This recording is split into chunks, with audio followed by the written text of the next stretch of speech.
ولا ليال توبضوا waxay culimadu ku fasireen inay tahay الرجوع إلى الله إن إلهي سبحانه وتعالى loo noqdo guud ahaan kelimadeena oo gaaban oo ma garanaysaa waqtigeeduna yar yahay waxaan ugu talagalay walaalayaal inaynu isku xusuusino tawbada ilaahay subxaanahu wa tacaala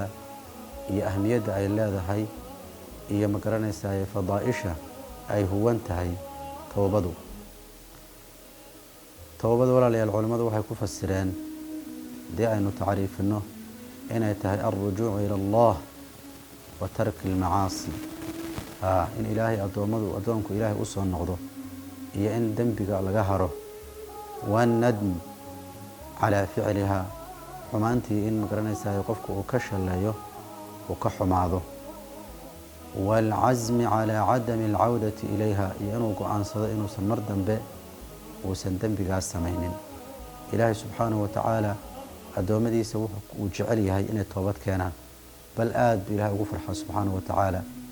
ilaahay subxaanahu wa tacaala wuu ku farxaa toobada addoonka inuu u noqdo oo u toobad keena aad buu ugu farxaa ilaahay subxaanahu wa tacaala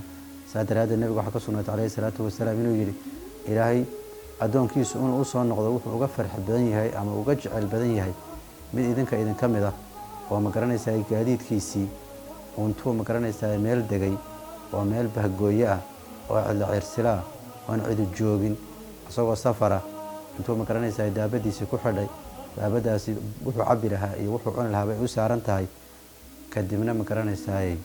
uu waayo oo neefkii ma garanaysaa iska doontay uu ka dhumay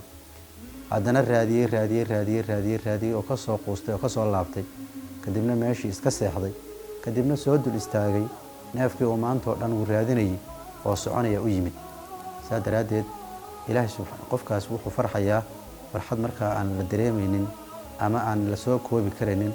ama aan la cabiri karaynin ayuu qofkaasu dareemayaa ilaahay subxaanahu wa tacaala baa addoonkiisa inuu u soo noqdo oo ma garanaysaa ilaahay uu xusuusto oo ilaahay isu dhiibo ilaahay baa kaga farxad badan subxaanahu wa tacaala ilaahay ayaa kaga farxad badan ilahay wuxuu leeyahy subxaanahu wa tacaala yaa ayuha aladiina aamanuu tuubuu ila allahi towbatan nasuuxan addoommada ilaahayow ilaahay u noqdo u toobadkeena toobad nasuuxa culimmadu waxay ku fasireen toobada nasuuxada cumar bin khataab radia allahu canhu markii la weydiiyey wuxuu yidhi toobada nasuuxadii waa